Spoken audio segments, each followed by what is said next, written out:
इसरो के बाद डीआरडीओ का तहलका, अब घर में घुसकर मारेगी एयरफोर्स। दोस्तों, इसरो ने चंद्रयान-3 से भारत का नाम चंद्रमा पर पूरे विश्व में रोशन कर दिया है और अब डीआरडीओ की बारी है।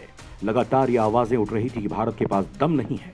भारत अंतरिक्ष तक अपने रॉकेट तो भेज सकता है, अपने स्पेस मिशन को कामयाब तो बना सकता है, लेकिन वो अपने देश के अंदर एक फाइटर प्लेन का इंजन डेवलप नहीं कर सकता। वो एक फाइटर प्लेन अपने देश के अंदर मैन्युफैक्चर कर ही नहीं सकता। आपने न जाने कितनी खबरें सुनी होंगी, फलाना मिग प्लेन गिर गया, रिहायशी इलाके में गिरा, पायलट की मृत्यु हो गई, पायलट ने अपनी जान पर खेलकर नीचे जमीन पर कोई आहत ना हो इसके लिए अपनी जान कुर्बान कर दी और मैदान में प्लेन क्रैश करा दिया। ये बात किसी से छिपी नहीं है कि इंडियन एयरफोर्स उड़ते हुए ताबूतों पर देश की सेवा कर रही है। चेंज करने से काम नहीं बनेगा, हमें ज्यादा फाइटर प्लेन के स्क्वाड्रन की जरूरत है। इंडियन एयरफोर्स के पास आज की तारीख में 31 के लगभग स्क्वाड्रन है। आपको बता दें कि इसमें काम नहीं चलेगा। अगर टू फ्रंट वॉर होती है तो पाकिस्तान से युद्ध लड़ना पड़ता है, साथ ही चाइना भी आ कूदता है। तो ऐसी स्थिति में 31 स्क्वाड्रन और फाइटर प्लेन से भारत अपना अटैक तो छोड़िए, डिफेंस तक नहीं कर पाएगा और भारत को भारी नुकसान पहुंचेगा। हमें चाहिए कम से कम 43 स्क्वाड्रन। आपको बताएं, राफेल जो हमने 36 के करीब खरीदे हैं, राफेल की कैपेबिलिटी में किसी को कोई शक नहीं हुआ। 4.5 जनरेशन के फाइटर प्लेन हैं। इन्हें डिटेक्ट कर पाना किसी के बस की बात नहीं है। कोई सर्विलेंस सिस्टम इतना स्ट्रांग नहीं बना जो राफेल को अभी तक डिटेक्ट कर सके। आपको बता दें कि डिटेक्ट कर भी लेगा तो भी इसकी कैपेबिलिटी बहुत ज्यादा है, इसकी मारक क्षमता जबरदस्त है, इसीलिए राफेल बेस्ट है। पर आपको बता दें कि 36 प्लेन खरीदने के लिए हमें 50,000 करोड़ से ऊपर की रकम देनी पड़ेगी, शायद उससे भी ज्यादा की देनी पड़ी होगी। तो उससे हमारे 43 स्क्वाड्रन का सपना कैसे पूरा कर पाएंगे जो हमें जरूरत है हमारी सीमाओं की सुरक्षा की। इतनी प्लेन हम नहीं खरीद सकते हैं दोस्तों, इतना हमारा रक्षा बजट भारत का नहीं है और यहीं पर एंट्री होती है देश के अंदर की इंडिजीनियस फाइटर प्लेन्स के निर्माण की। लेकिन आपको बता दें, हम रॉकेट प्रोपल्शन इंजन बनाने में तो सक्सेसफुल हो गए, लेकिन हम फाइटर प्लेन्स के इंजन बनाने में अभी भी असफल हैं और यही हमारी सबसे बड़ी कमी रही है कि हम देश के अंदर फाइटर प्लेन्स नहीं बना पा रहे। लेकिन अब यहाँ पर शुरुआत कर दी गई है। कैसे हुई शुरुआत? भारत सरकार ने की पहल। एक तो तेजस, तेजस का नाम तो आपने सुना होगा। तेजस MK-1A जो है अपना फाइटर जेट। LCA ये है लाइट कॉम्बैट एयरक्राफ्ट। देखिए, 3 कैटेगरीज में डिवाइड होते हैं फाइटर प्लेन्स। पहला लाइट कॉम्बैट एयरक्राफ्ट, फिर मीडियम कॉम्बैट एयरक्राफ्ट, फिर हैवी कॉम्बैट एयरक्राफ्ट ये आता है। तो हमारे पास LCA डेवलप करने की टेक्नोलॉजी आ चुकी है। हमने लाइट कॉम्बैट एयरक्राफ्ट तेजस MK-1 मार्क 1 डेवलप कर दिया है। मार्क 2 भी हम डेवलप कर चुके हैं, लेकिन इसमें इंजन हम बाहर से बनवाकर इस्तेमाल करने वाले हैं, जिसमें हमारी मदद कर रहा है हमारा नया पार्टनर। नया स्ट्रेटेजिक पार्टनर तो नहीं कहेंगे, लेकिन हम अब मित्रता इससे ज्यादा करेंगे, वो है अमेरिका। और दूसरा हमारा जो फ्रेंड है उससे हमने राफेल खरीदा है, जिसके साथ हमने 2047 हॉरिजन नाम का एक डॉक्यूमेंट साइन किया हुआ है, जिसके तहत हमारी 50 साल की मित्रता फ्रांस के साथ पूरी होने वाली है दोस्तों 2047 में।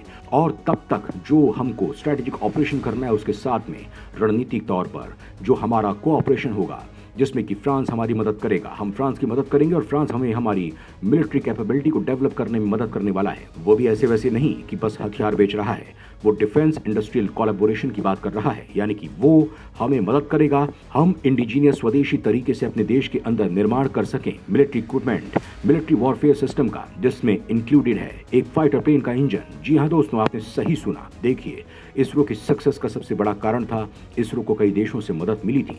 ये टेक्नोलॉजी भारत में डेवलप तो जरूर की गई, लेकिन इसके लिए हमारे वैज्ञानिकों को ट्रेनिंग बाहर के देशों में जाकर लेनी पड़ी थी और उसी के बाद हम रॉकेट प्रोपल्शन इंजन को बना पाए थे। एक बार हमने जब देख लिया कि कैसे सब कुछ काम करता है, हमने वहां से ट्रेनिंग ले ली। उसके बाद हमारे भारतीय दिमागों ने इतनी बेहतरीन तरीके से काम किया, हमारे भारतीय रिसर्चर साइंटिस्ट ने इतना बढ़िया काम किया कि हम खुद स्वदेशी कैपेबल हो गए।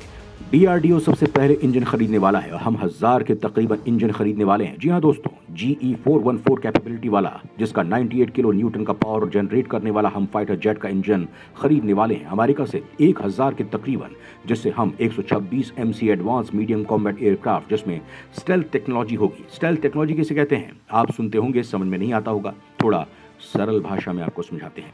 किसी भी फाइटर प्लेन को स्टेल्थ टेक्नोलॉजी से लैस तब कहा जाता है दोस्तों जब उसका रडार सिग्नेचर बेहद कम होता है।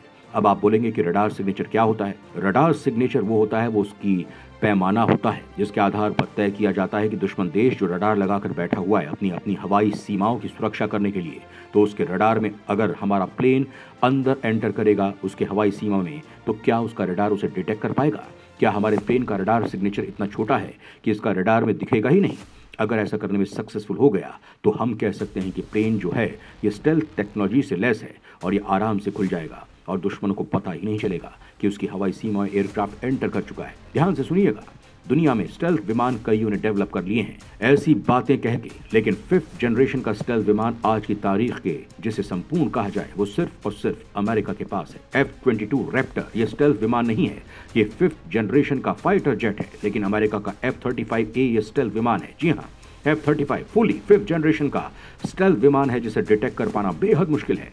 ठीक उसी तरीके से भारत AMCA बना है, एडवांस मीडियम कॉम्बैट एयरक्राफ्ट, जिसके इंजन वो आधे अमेरिका से खरीदेगा और आधे फ्रांस के साथ मिलकर।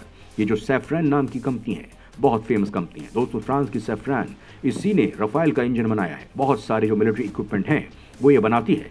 ये जो ज्वाइंटली काम करेगी भारत की डिफेंस रिसर्च डेवलपमेंट ऑर्गेनाइजेशन के साथ में, और इवन DRDO का एक ऑफिस जो है वो इंडियन एम्बेसी में स्टैब्लिश किया जाएगा और ये मिलकर काम करेंगे और डेवलप करेंगे एक इंजन। तो दो तरीकों से भारत जो है अपने सपने को पूरा कर रहा है। इंडिजीनियस प्लेन्स को खरीदने के लिए हमारे देश को 43 स्क्वाड्रन की सुरक्षा लेने के लिए इसमें तो पावरफुल रहने वाला है। 126 एयरक्राफ्ट हम बनाएंगे, कम से कम AMCA 110 हम बनाएंगे मल्टी रोल फाइटर एयरक्राफ्ट। इसके बाद हम बनाएंगे कम से कम 83 तेजस MK1 LCA यानी कि तेजस मार्क 2 लाइट कॉम्बैट एयरक्राफ्ट 83 ये बनाएंगे हम। और इसके बाद में तेजस MK2 तेजस मार्क 2 लाइट कॉम्बैट एयरक्राफ्ट को बनाएंगे 110। कुल मिलाकर इतने सारे प्लेन्स जो हैं हम बनाने के बाद इससे हमारी स्क्वाड्रन को पावरफुल करेंगे। इससे वो हमारे जो उड़ते हुए ताबूत हैं, हमारे पुराने जमाने के प्लेन, वो हट जाएंगे। दूसरे इन सारे प्लेन्स के अंदर हाई कैपेबिलिटी के सेंसर्स, मल्टी सेंसर इंटीग्रेशन की बात की गई है, खासकर MCA के अंदर। MCA भारत का अटेम्प्ट है भारत का 5th जनरेशन फाइटर प्लेन बनाने का। जी हाँ, आपको बता दें कि दुनिया में सिर्फ 4 देश हैं, चौथा भारत है जो अटेम्प्ट कर रहा है, जिसमें से एक ने बना लिया है, अमेरिका ने बना लिया है F-22 F-35 उसके 5th जनरेशन के हैं। बात करें रशिया की तो रशिया के पास सुखोई Su-57 है, उसके बाद चाइना बोलता है, पर उसका है कि नहीं वो ही जाने। चैंगडू J-20 उसके पास जो है वो भी 5th जनरेशन का बताता है। तो तीनों कंट्री के पास में लगभग 5th जनरेशन का है।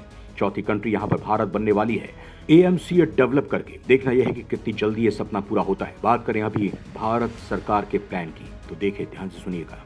हमने आपको बताया शुरुआत में लगभग 50,000 करोड़ लगे थे राफेल के लिए, लेकिन महज 15,000 करोड़ का डेवलपमेंट डिजाइन बनाने का जुगाड़ जो है वो चाहिए होगा।